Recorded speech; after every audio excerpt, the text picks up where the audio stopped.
Okay, good evening and welcome to the Wiltshire Business Club monthly meeting, which now takes place on air. And each month we interview a member of the club. And this month we're talking to Dan Nelson. Welcome, Dan. Hello. Hello. How long have you been involved with the Business Club?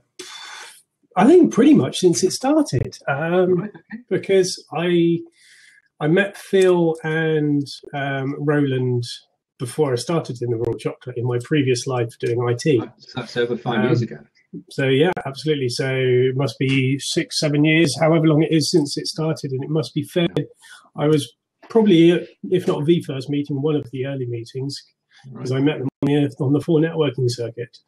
Yeah, because the thing is, it's a private club, isn't it? The two of them run it together, and they manage to keep everybody together on the forum in Facebook and the live meetings as well. Absolutely, and I mean, over the years, I've seen them do a huge amount of effort with the club, yeah, I've been back in the day. I used to go to a lot of the face-to-face meetings for a good number of years, and try to be active on the group as much as I can. And they both put an awful lot in, and I think the results show for themselves. Indeed. There's a group of people helping each other on a daily basis, and both the guys running it are just totally involved. Roland, on a daily basis, getting involved in helping people. Absolutely. I mean, prime example is I had a query today which I put out on the club, and I've had a couple of suggestions on potential suppliers for some packaging. Yeah. So it is one of my go-to places that if I've got a query or something to do with my business that I'm looking for information, support, advice or suggestions, it's one of the places I always make sure I post to, and I always keep my head in and see if I can help others. So yeah, it works well. Brilliant. Right, okay, well that's the Wiltshire Business Club, and we'll be coming back to that later as we have a general discussion. But the first part of our session today is all about chocolate, which is a wonderful topic. It's very close to my heart. Yes, well, you're wearing the shirt. Where there's chocolate, there's hope. I think that's a brilliant slogan. How did it all begin? How did you get involved with chocolate? It's a question that we get asked quite a lot, and Paula and I have been on a journey of discovery around health, nutrition, diet, and what have you for probably 10 years now, I would guess. Through that journey ourselves, we discovered raw chocolate maybe 7-8 years ago, and pretty instantly fell in love with it because it is just divine compared to normal sugar-laden, typical conventional chocolate. It's just we both loved it and fell in love with it very quickly, and from there, we just enjoyed it a lot for maybe a couple of years, and then unbeknown to me, Paula had started looking because she wanted to make her own, and started looking online for kits and equipment, ingredients, and what have you. And then 3 times in 1 week, she got messages from the universe, if you believe in those sort of things. She was supposed to be going to a talk on I think it was on the 2012 thing that was coming up. So she was supposed to be going on to a talk on that. The person didn't turn up, and someone gave a talk about raw chocolate. Someone else the same week said to her, "Oh, you should be selling raw chocolate and root superfoods randomly." And then someone else mentioned something similar. And Paula listened to 3 messages. And I came home one day, and I remember it as clear as day, walking into the kitchen, and she sat there and just turns around and says, "I think we should make a raw chocolate kit." So I go, "Okay, as you do." And we didn't really talk about it that evening. And I woke up the following day, and it was the first week of October, and I went, we need to do this before Christmas, because I kind of had this connection chocolate Christmas that I think a lot of people do. And so we did, and we went from idea to launch in just under 4 weeks, with no background in IT, in food production, product manufacturing, product design, anything. My background was IT. Paula's was sort of holistic therapies, massage, shiatsu, that sort of thing. So neither of us really had any experience in the field other than liking to eat the stuff. And yeah, we just went from idea. 3.5 weeks or so later, launched the website, went live with it, and sold the first batch of kits pretty much before they were ready and before anybody had seen them, and kind of went, we're onto something here, and just kept going. And here we are. Yeah, that was genuinely working from home in the kitchen, wasn't it? When you got started. Absolutely. I mean, to begin with, it really was just a random idea, as much as anything. I was still doing my IT, and Paula was still doing some massage and what have you, and we sort of did this along the way, and didn't have any spare cash, and say, say hello, Tomo. Hello, Tomo. There we go. Hello, mate. But managed to sort of cobble it together, and sort of would turn our kitchen into a little production line.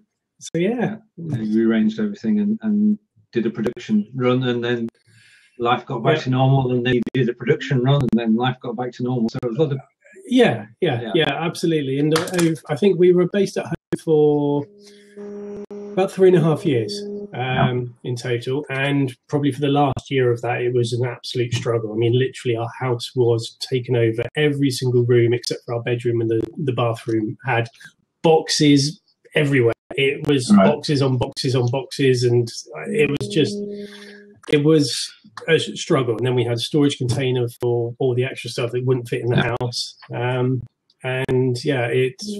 don't know how we coped, to be honest with you, but we did, and ended up getting a little chocolate factory. Essentially, before we move forward, the first question that anybody has, who's been brought up on Cadbury's and Terry's, is what is raw chocolate and why? Why? Okay, well, that's another thing we get asked a lot of, as you can imagine. To me, and I think pretty much sort of universally, what people consider to be raw chocolate comes down to two things. Okay. The first aspect is the cacao, the chocolate that you use. So conventionally, what they do when they're making chocolate, after the beans have been fermented and initially dried, they'll roast the beans. That roasting process is obviously done at high temperatures, destroys loads of nutrients, changes the flavor profile of the cacao. And it's kind of at the point of roasting, it stops being called cacao and then becomes called cocoa. They just swap the O's and the A's around. So that destroys a load of nutrients. Then in the process of making chocolate, there's a process called conching, which is again processing at high temperatures, destroying more nutrients. Then there's also when you're extracting the cocoa butter from the cocoa powder, again, really high temperatures and in fact high pressure as well to do it big, large scale. And all these processes destroy nutrients. And cacao is a hugely nutrient dense foodstuff. It's one of the richest sources of magnesium. It's high in vitamins, minerals, antioxidants, all sorts of stuff. It's absolutely loaded with things. So the processing destroys a lot of nutrients. So that's the one aspect. And the other side is when you make chocolate, conventionally people use a high GI, so that's high glycemic index, sort of refined sugar, so typical normal cane sugar. And what that means is that when you eat it, you get that real energy rush, and then you get the crash. It's doing that with your energy levels, which isn't good for our bodies. Our bodies just aren't designed to deal with those sorts of extremes. And then when they make it, they put in all sorts of things, fillers and packers and different oils and all sorts of stuff. So you end up with something that's not really got much chocolate in. It's loaded with bad sugars, bad fats, all the sorts of junk, E numbers and all this sort of stuff. And it's just as far away removed as you can possibly get from the original source. So with raw chocolate, our beans are never roasted. The processing to extract the butter and powder is stone ground on the low temperatures. And then when you make the chocolate, you don't use any dairy, no refined sugars, no added junks, fats, or anything like that. If you do use any oils, it'll be a little bit of virgin coconut oil, which is a really good oil, fantastically good for our bodies. So you're just getting the maximum nutrients, and you're not adulterating it with all the junk. So you kind of win on both levels. Yes. And then to top it all, it tastes amazing. It does. I can attest to that. We're great fans. Excellent. Thank you. Right. Okay. So the first products that you actually made were the chocolate making kits. It was encouraging people to make their own chocolates, and those are still one of your good sellers. What sort of composes a chocolate kit? Well, this is one of the big reasons that we got it. Paula wanted to make chocolate. She wanted to make raw chocolate. She looked to try and find a kit, and none of the kits available had what we consider to be a critical component, and that's a chocolate mold. At best, you might get a little paper cup thing, a load of those, which you use once and throw away. Yep. Or nothing at all. And Paula just thought, it's got to be easy. Let's do so. What you get in the kit, you get raw cacao powder, cacao butter. And basically that's the fat that's extracted from the cacao, and then all the residues ground into a powder. Okay. And you mix them back together. And you can do them just like that, and you'll get chocolate, but it will be better because there'll be no sweetness to add into it. So what we then add as the sweetener is something called Sweet Freedom, which is made of apples, carob, and grapes. Mm-hmm. It's a small, well, they were small, they're getting fairly big. It's a UK company that makes those. They're extracted without any chemicals or enzymes or anything like that. So the critical thing there is it's very low GI, so you're getting a much smoother energy release. Yeah. And then a chocolate mold. So we've got a proper silicon chocolate mold. We've got a couple of different designs that come with the kits or as options for the kits. And then we've got a huge selection that we can add that people can buy. So you end up with you can make chocolate. Yep. It takes half an hour. It goes in the fridge. Yep. Easy as that. All right. So you're making healthy chocolate in your own home, the quantities you want, and half an hour, and you're actually there. Yeah. And the beauty of making it yourself, as well as having that experience of really connecting with the food, because that's one thing that we're very keen on and very passionate about, is people connecting with food. And I think that's the rise of raw chocolate. It ties in with the rise of organic, vegan, and all these sorts of things. People are starting to move away from the big mass-produced food sources, and they're trying to get back to food to try and reconnect with it, understand what it is, what it does for them. Yes. So you get the experience of making chocolate, which is great fun. Kids love doing it. But you can make it as sweet as you want. And what we often find is when people first start making chocolate, they'll make it quite sweet because they're used to that. Yep. But if they stick with it and keep making chocolate, speak to them 6 months later, almost always they'll be putting a considerable less amount of the Sweet Freedom in there, and it will be getting less and less sweet because their taste change, and they stop being addicted to the sugar, and they start appreciating the flavors of the cacao, the flavor of the different sweeteners that you can use, because you can use other things. You could use agave syrup, you can use a really good raw honey, maple syrup, things like this. They're not always as low GI as Sweet Freedom, but they're still better than a refined sugar because they're more natural. So once you've got the kits, you can experiment to your own taste. Absolutely. Now, one of the first products that you created, which would be nice to know the background to, you know what I'm going to say, was Yummy Scrummy. How did that come about? What is it?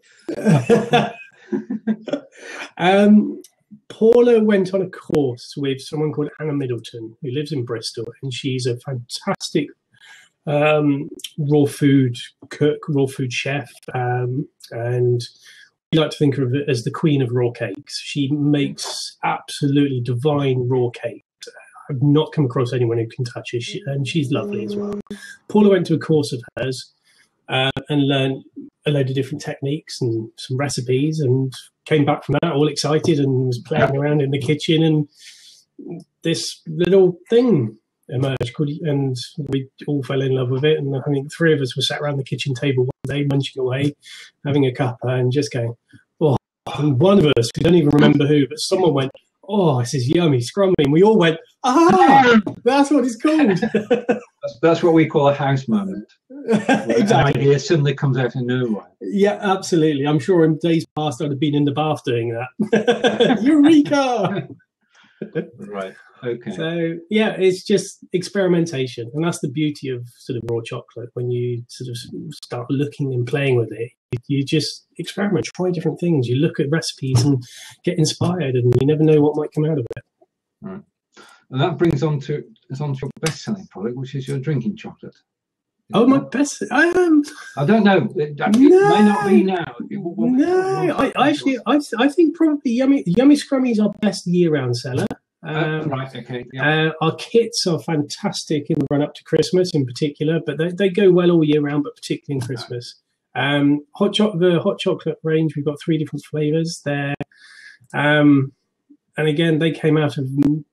Not like having got into raw chocolate, it was like, oh, I can't have hot chocolate now. So it was like, I better make one, as you do. So came up and made a spiced one, and that kind of was nice. And then went, well, let's make a plain one.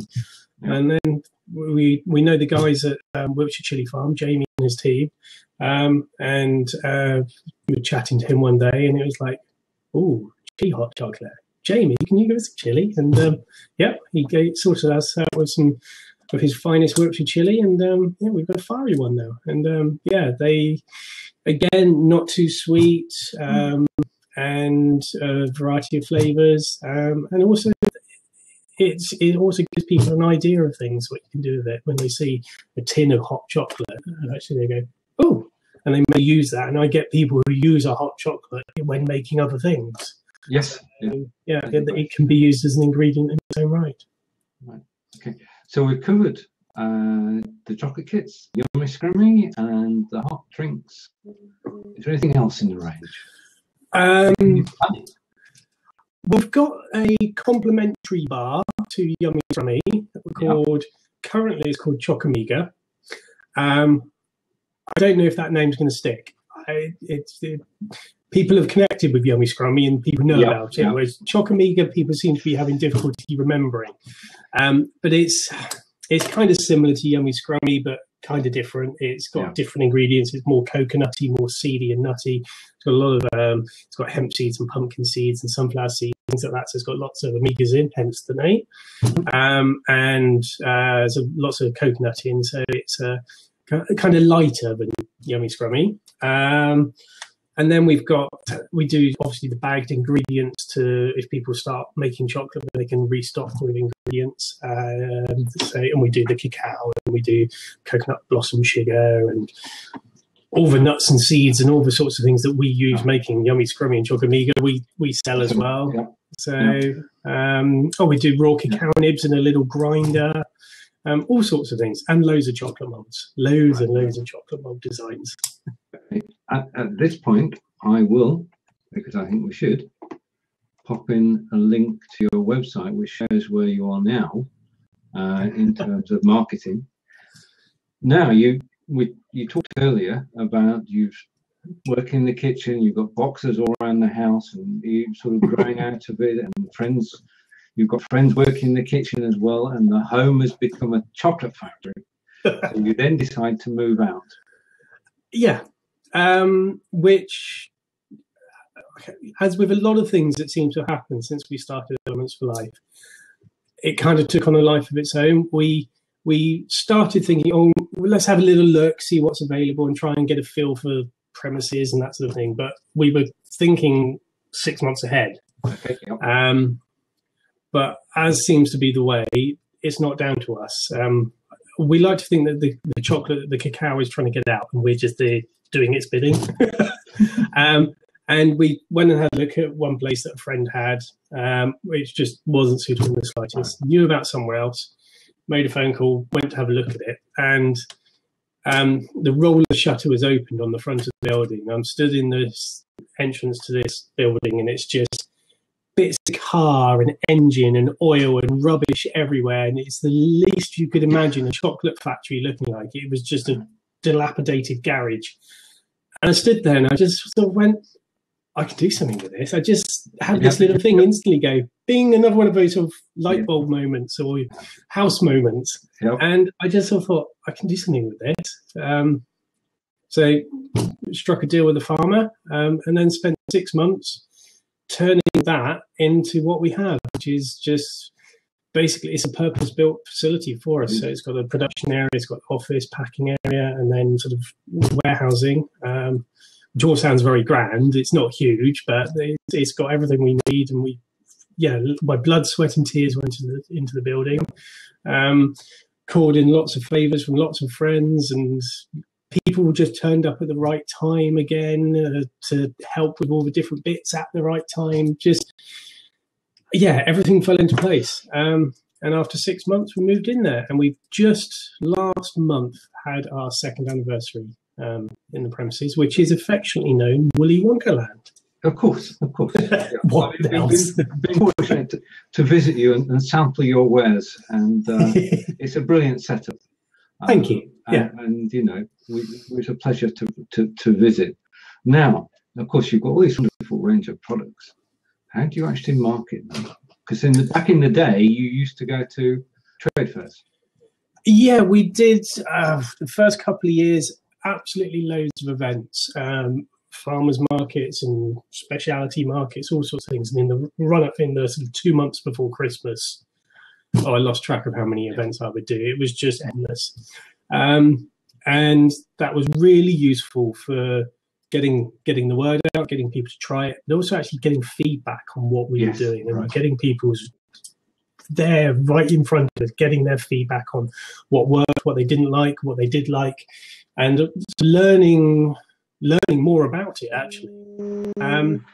And at the same time, we were trying to build up outlets. So sort of a great outlet for us is a health food shop, because people who go to health food shops, they're all chocolate almost always. So it's the perfect.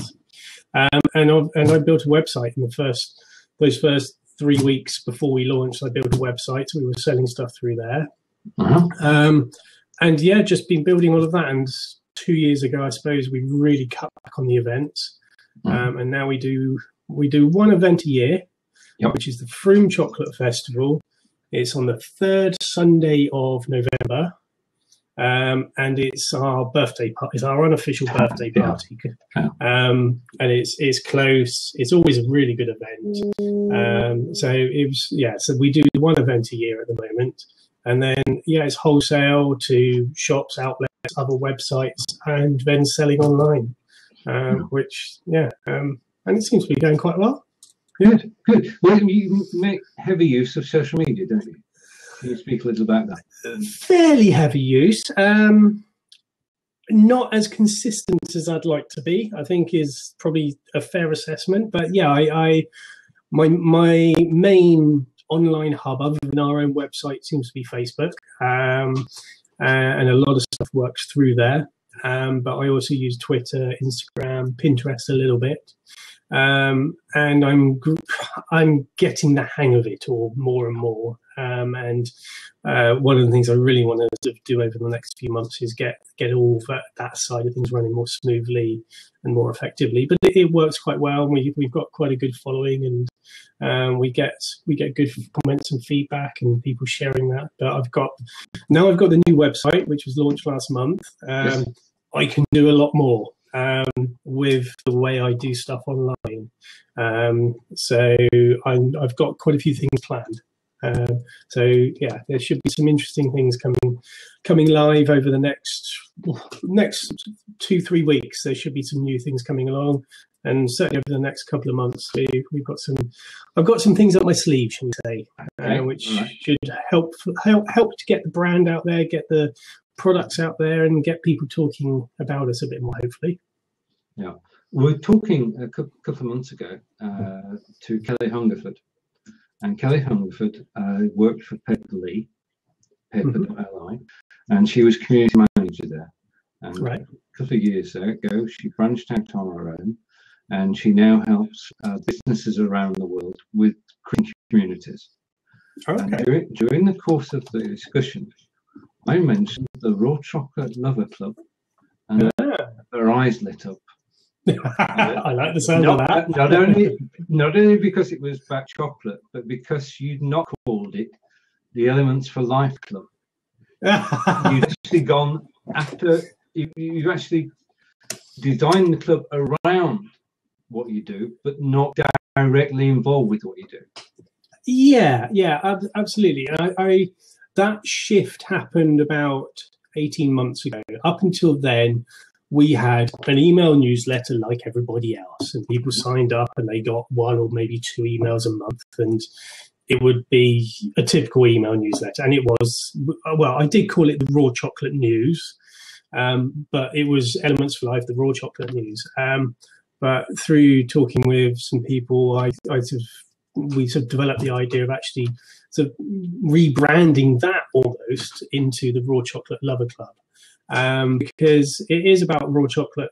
People who love raw chocolate. That's the whole idea, and it's free for people to join. There's no charge. There's nothing like that. But I would like to see it develop into something that's sort of greater than that. And as you say, it's not just about us or about Elements for Life. Obviously, there's a real part of it is that, but it's about just educating people and entertaining people and keeping people inspired to play with raw chocolate, because that's one of our big missions, is get people really just playing around with raw chocolate, having their own adventure, having their own raw chocolate adventure, and sort of seeing where it goes.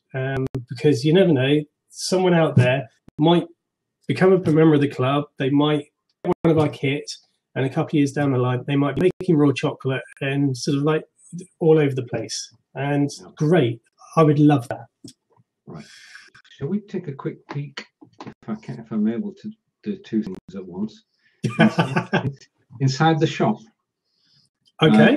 Okay, so we're inside the shop now. And if you want to describe the things that are available.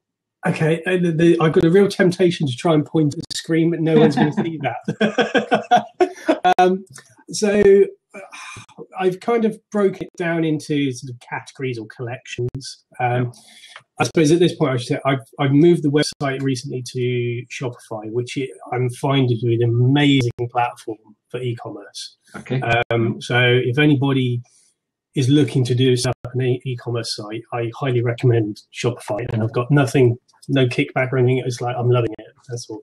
So I've sort of got those 6 collections, which we've been lucky enough to win quite a few awards. So I've got a section which highlights just our award-winning products, one of which is Yummy Scrummy. You'll be pleased to hear. Yes, definitely.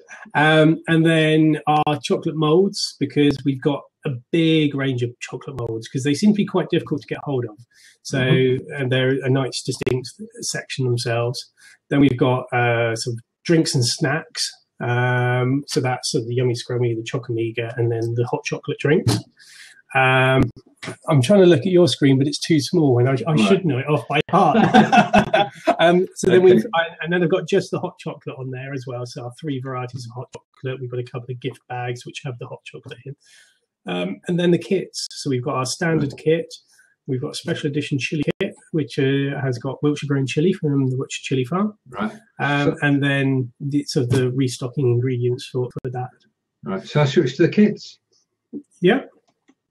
And then so it's kits and gifts. So because they make such a good gift. So as well as in there, we've got a couple of gift bags. One which has got the hot chocolate range. One which is a taster bag with hot chocolate, Yummy Scrummy, and the nib grinder. And then while there is chocolate, there is Hope mug. Yes. An ideal present for anybody who loves chocolate. I like to think so. Absolutely. Yeah. I should have had one of those mugs with me, shouldn't I? Well, every time I'm on air, I can actually raise a cup similar to that. Definitely. No, is that a hint there, Stephen? Next time I'm in devices, I'll come over and drop one in. Right. Okay. So, and the products that you talked about, the berries and fruit. Yeah. So, so basically we've got lots of different ingredients that we use. So Yummy Scrummy, for example, is dates and raisins and goji berries and lots of cacao and all sorts of things. So pretty much anything, if we use it, we make it available to sell, because we've got it anyway. So we might as well sell it. And also we know that what we're using is very good quality. So it makes sense to be able to get that out there. So so we've got all sorts of ingredients. So we've got the fruits, we've got sort of Brazil nuts and cashew nuts and walnuts and all sorts of things like that. And then we've got some absolutely beautiful organic food grade essential oils that come from a company called NHR, who are based in Brighton, and they are just fantastic oils. They do a huge range, but we've got a small selection of ones that we use or that work well with chocolate. We've got Himalayan pink salt, just all sorts of stuff, absolutely all sorts of things. And yeah, all very good. I'm certain that they're all very, very good quality, and that's one of the things that we, I'm very particular about what I use. And you know, we always work hard to find good suppliers with a good source, and I think the results speak for themselves. We're closing the browser and we're back together. Okay. Yeah, I mean, basically, the situation now is that you're established, you have a loyal clientele, but you're now exporting, aren't you? A little bit, yeah. We do. We do some. We've got a couple of sort of wholesale customers in Europe. We've got one in France, one in Sweden, and then just some personal customers in various countries in Europe. We've also just April. It went out last month, and it went in the April box of a food subscription box in Germany called the Foodist Healthy Box, which was a pallet of 3,000 bars of yummy scrummy. Wow. Which was an interesting process of how to make them, because everything's very much handmade with what we do. We don't have huge equipment and things like that. We have equipment that we need, but it is very much a hands-on process with everything we do. And yes, it was a pallet of yummy scrummy went to Germany, and it seems to have gone down well, from what I can tell with my very, very, very limited German. Verging on non-existent, but the posts that I've seen online seem to be pretty good, and the thumbs up emoji seem to give me a clue that they like. Indication. Right. What are your plans for the future? Really, just to sort of to build on what we've got so far. And since we've been in the premises, it sort of changed what we do. We sort of scaled up in the nature of what we do and how we do it. And what I'm in the middle of a process of looking at the packaging, in particular for Yummy Scrummy and Chocomega. So sneak preview world. At some point in the next few months, there will be new packaging for definitely for Yummy Scrummy and probably for both of them, which I'm excited about. I'm really excited about, because it will just look a lot better. It'll sit on the shelf nicer. We've got a fantastic friend called Carlo, who's a brilliant illustrator who lives in Chile, and we're going to be bringing his artwork into our packaging and into our branding. And we're looking at our overall branding and direction of where we take things. And so we're looking to evolve everything really to go from we started off as a home, this random idea and this cottage industry at home, and now we've got premises and we're sort of a proper business now. And so it's like we're sort of getting our sort of everything just right as a brand and as a business to really sort of hopefully have a much bigger impact on the world. Just looking to sell more chocolate, get more people making more chocolate, and get more people smiling as a result of their eating their chocolate, rather than being ashamed of the fact that they're eating chocolate. There's too many people who go, "Oh, I'm about to have some chocolate. Oh, naughty me!" It's like, why? It's because you're eating the wrong sort. We've certainly got the message right, Dan. Where there's chocolate, there's hope. And absolutely, it's been a pleasure to talk, and we must be grateful to Phil Hendy and Roland Millward of the Wiltshire Business Club. Absolutely, arranging these sessions, and you say you've been involved there a long time. Yep, absolutely. I know them both quite well, and to speak to them one way or another, usually online these days, and they've done an awful lot to help businesses in the area, definitely. So, definitely big up to them. Indeed. If you'd like to say thank you to everybody who's joined us, because this is going out on video over the weekend. Excellent. Excellent. Yeah. So thank you to everybody who joined us live tonight. We hope you enjoyed the presentation. The beauty of it is that you've seen the product range. We've not done any selling, but you've seen how wonderful the product range is. And you can tell that I'm a fan, Angelica's a fan. And in fact, everybody who comes across Elements for Life chocolate is bowled over by it. And I wish you every success. Thank you. Paula, every success done. And it's been a pleasure talking tonight. Absolutely brilliant. Thank you.